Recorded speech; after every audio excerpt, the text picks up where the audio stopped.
Let's wind this beautiful yarn with our Fiber Artist Supply Company Jumbo Yarn Ball Winder and Swift. Thread your yarn through the yarn guide and you're ready to wind. To start, wind slowly with moderate tension to build a solid base.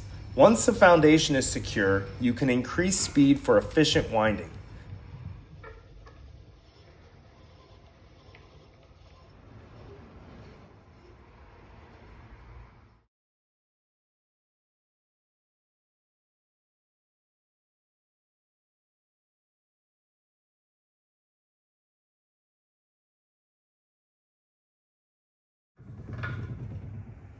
There you go, you're ready to remove the ball of yarn. You can push down on the top of the main winding dowel with your thumbs and gently lift the ball off of the dowel. Order your winder today at fiberartistsupply.com. And if you have a couple of friends that want to go in or you want to sell these in your yarn shop, our bulk discounts start at just 3 units.